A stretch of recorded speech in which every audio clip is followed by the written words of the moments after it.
Good morning to all of you. Accounting for partnership firm चल रहा है आपका, जिसमें हम लोग अभी रनिंग में है रिटायरमेंट ऑफ पार्टनर, जिसमें 2 लेक्चर आपका हो चुका है।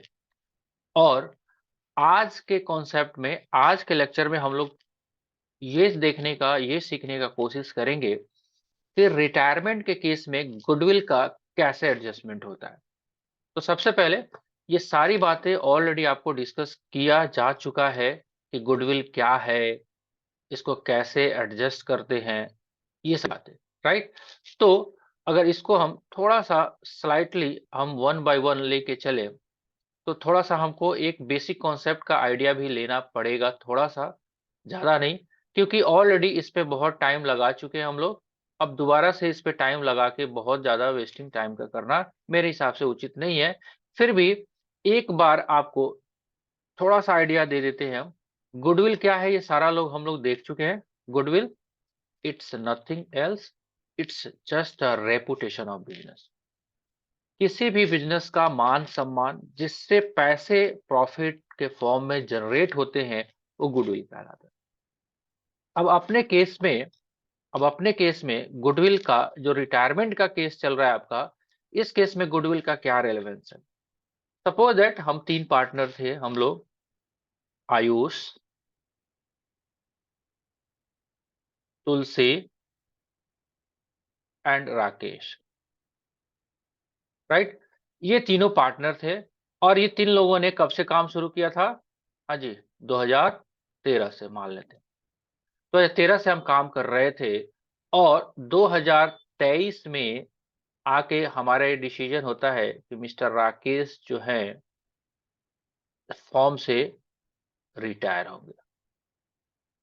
राइट। अब रिटायर्ड होंगे, अच्छी बात है, आपको आपस में तालमेल है। जब आपको ध्यान में हो, जब एडमिशन के केस में एडमिशन जब हुआ था राकेश का, तो क्या हुआ था, उस टाइम भी गुडविल का वैल्यूएशन हुआ था। मतलब सीधा सीधा सिंपल कॉन्सेप्ट है कि जिस पीरियड में जो लोग रहेंगे, उस पीरियड में उन लोगों का जो प्रॉफिट में हिस्सा बनेगा, चाहे वो किसी भी कारण से हो, उनको वो मिलना चाहिए। तो इधर 2023 से लेके, सॉरी 2013 से लेके 2023 तक, क्या इसमें आयुष भी पार्टनर थे, तुलसी भी थी, और राकेश भी थे। एटीआरएन कंपनी था, एटीआरएन कंपनी में ये तीनों पार्टनर थे। अब इसके बाद से मिस्टर राकेश रिटायर्ड हो गए। अब आगे कौन कंटिन्यू करेगा, आयुष और तुलसी। अब इस डेट पे ये रिटायर हो रहे हैं। अब इन लोग सारे लोग ने मिलके इस पीरियड में जो काम किया है, तो क्या कुछ गुडविल या कुछ नाम बना होगा, क्या रेपुटेशन क्रिएट हुआ होगा। ऑफ कोर्स किया होगा, रेपुटेशन क्रिएटेड। राइट। क्रिएट तो हुआ होगा रेपुटेशन, किनके बीच में, आयुष, तुलसी और राकेश के बीच। अब 2023 के बाद राकेश जी जा रहे हैं, क्या कायदे से उनको उनका गुडविल में हिस्सेदारी बनता है कि नहीं बनता है। जरूर बनता है। जो 10 सालों का मेहनत सबने साथ मिलकर लगाया था, 10 इयर्स, इस 10 इयर्स में आयुष का भी योगदान है, तुलसी का भी योगदान है, और राकेश का भी योगदान है।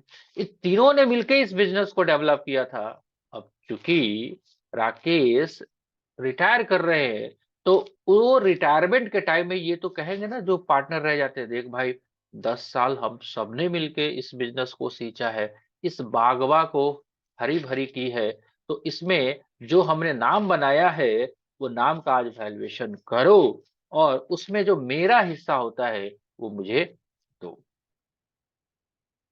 तो सबसे पहले ये बात कि क्या इसकी हिस्सेदारी बनती है कि नहीं बनती, बिल्कुल बनती है।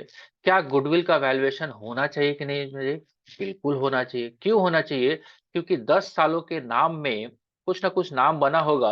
अब चूंकि अकाउंटिंग स्टैंडर्ड भी कहता है कि आप गुडविल को बुक्स में नहीं लिख सकते, तो उस हिसाब से बुक्स में तो लिखा नहीं गया होगा। जो भी इन लोगों का बैलेंस शीट्स बना होगा पीछे, इस बैलेंस शीट्स में क्या ये गुडविल होगा, बिल्कुल नहीं होगा, एकदम से होगा ही नहीं। ये जो कैपिटल अकाउंट्स यहाँ से अगर हम ध्यान से देखें, यहाँ पे किसका किसका कैपिटल होगा, एक तो आयुष का,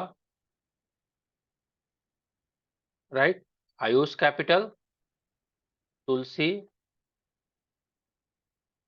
कैपिटल और राकेश कैपिटल। राइट, क्या इधर कहीं गुडविल दिख रहा होगा आपको बैलेंस शीट में? आंसर इज नो, गुडविल तो नहीं दिख रहा होगा, क्योंकि गुडविल को हम बुक्स में ले ही नहीं सकते।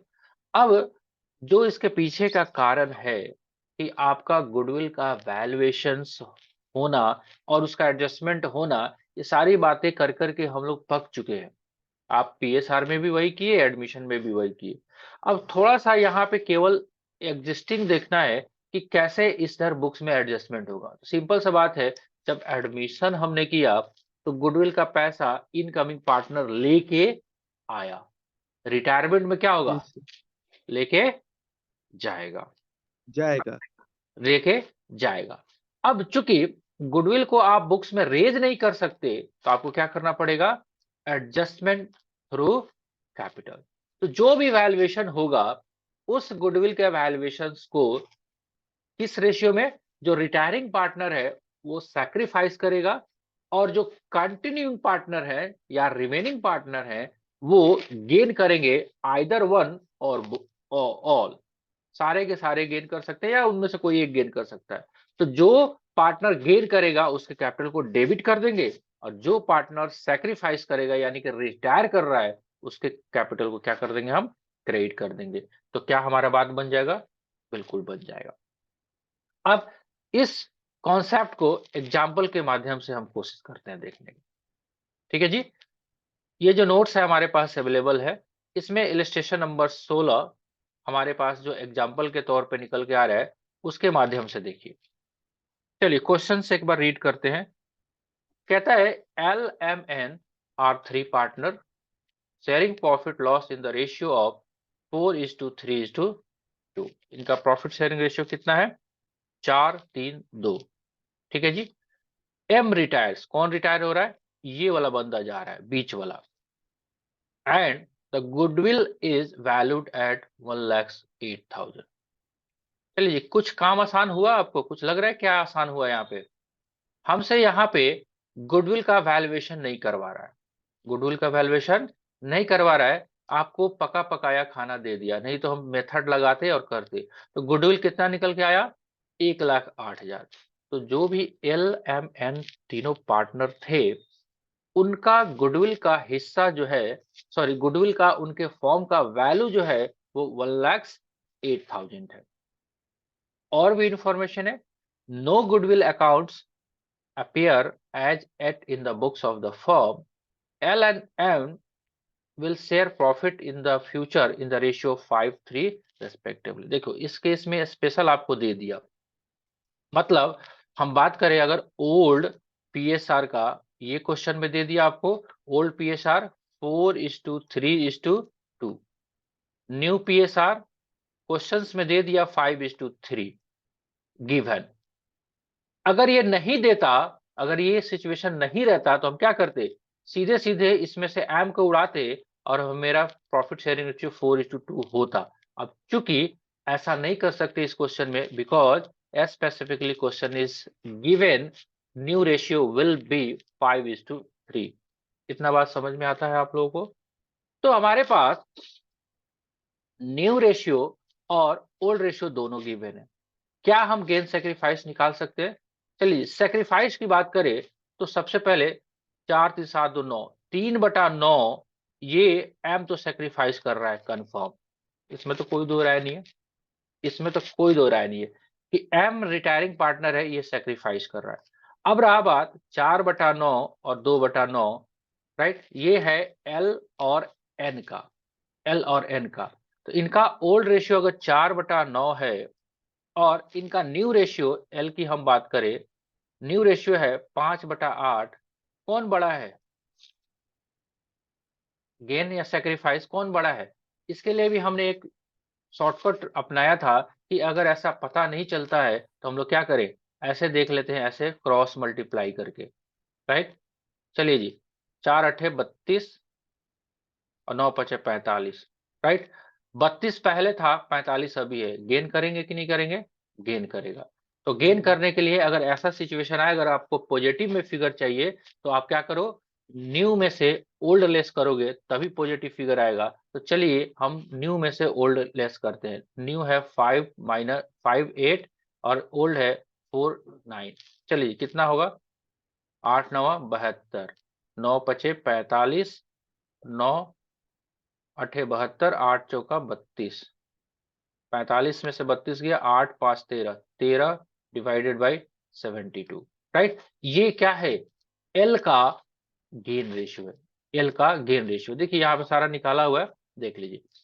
5 8 माइनस 4 9, 45 32 72, ये आपका क्या हो गया, ये हो गया एल का गेनिंग रेशियो 13/72। राइट, एन का देखिए 11/72।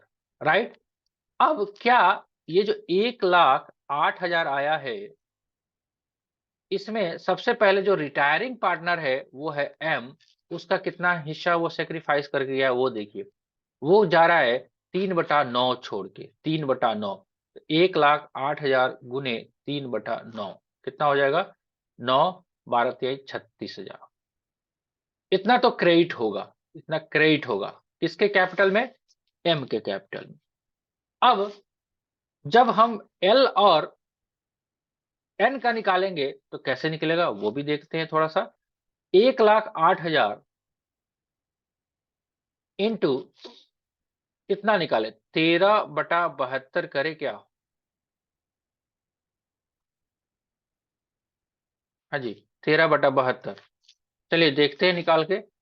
1,08,000,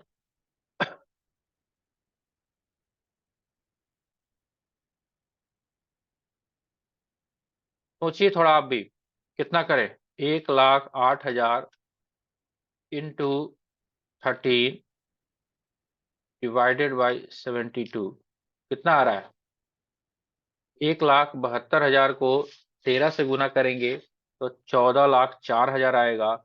और 14,04,000 से में भागा देंगे आप 14,04,000, 14,04,000। मैं थोड़ा कैलकुलेटर का यूज करता हूं, आपको नहीं अलाउ है, आप मत करिएगा, थोड़ा सा हाथ से प्रैक्टिस करिएगा क्योंकि यहाँ समय बचाना है। 14,00,000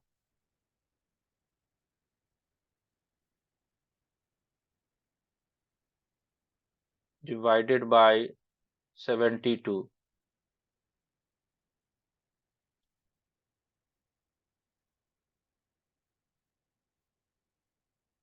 19,500 आ रहा है। राइट, ठीक है जी। देखिए 13:11 का रेशियो इनका बना, आप करके देख लीजिएगा, आ जाएगा उतना। राइट, ठीक है, ये कितना से कितना आया आप देखिए ध्यान से। यहाँ पे 1,08,000 इंटू 13 डिवाइडेड बाई 72।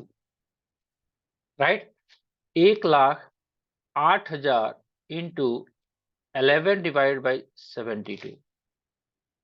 एक तरीका ये है, दूसरा और भी एक तरीका है। अब देखिए 13 और 11 को आप देखे हुए कंपेयर करके, क्या 13 और 11 72 होता है, आंसर इज नो। अगर इस रेशियो में आपको बांटना है, तो अगर बेस दोनों का सेम है तो आप कॉमन लेके आप 13:11 सैक्रिफाइसिंग रेशियो या गेन रेशियो, इस केस में गेन हो रहा है तो गेन रेशियो हम बता सकते हैं। राइट, अगर इस रेशियो में आप जब बांटोगे तो आप 36,000 को बांटोगे, 1,08,000 को नहीं। अगर आप चाहते हैं इसको और में हम लिखते हैं तो 36,000 इंटू 13 डिवाइड बाई 13 और 11 24। तो 36,000 को 13 और 24 के अनुपात में, इसको भी चेक कर लेते हैं। 36,000 को 13 और 36,000 इंटू 13 डिवाइडेड बाई 24, 19,500 आता है। तो ध्यान से क्या रखना है आपको, बात कुछ समझ में आया। देखो हमारा एक्चुअल में गेन आया है 13 डिवाइड बाई 72। तो अगर इस रेशियो को अप्लाई करेंगे तो टोटल गुडविल के अमाउंट पे, टोटल गुडविल आपका कितना है, 1,00,000 8,000 जो क्वेश्चन में दिया हुआ था, तो भी 19,500 आएगा। अदरवाइज आप अगर इसको कॉमन लेके आप 13:11 करते हैं, यानी कि 13 डिवाइड बाई 24 करते हैं, तो 36,000 को बांटना होगा, क्योंकि इतना ही तो शेयर सैक्रिफाइस कर रहा है एम। क्लियर है? तो कुछ इस तरह के क्वेश्चन करने हैं गुडविल में। क्या यह मुश्किल काम है? No sir. लग रहा है क्या मुश्किल है? नहीं है।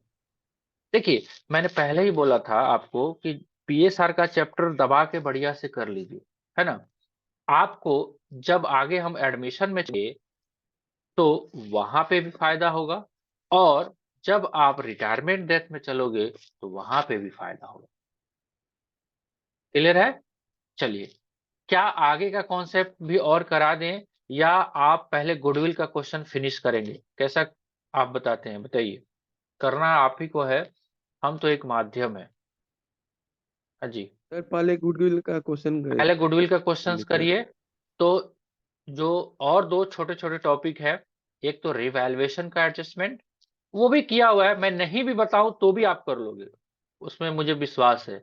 वो कुछ करना ही नहीं है मुझे आप, है ना?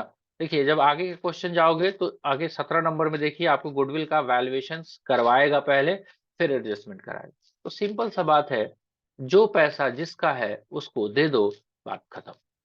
ओके? हो जाएगा जी? Yes sir. तो आज आपका कॉन्सेप्ट कवर अप हुआ रिटायरमेंट डेथ के केस में गुडविल, राइट? तो गुडविल के केस में हमने आज के टॉपिक को पहले बारीकियों से देखा। गुडविल क्या है ये पीछे से देखते आ रहे हैं, फिर भी आज हमने देखा goodwill is nothing else, it's just a reputation of business, है ना?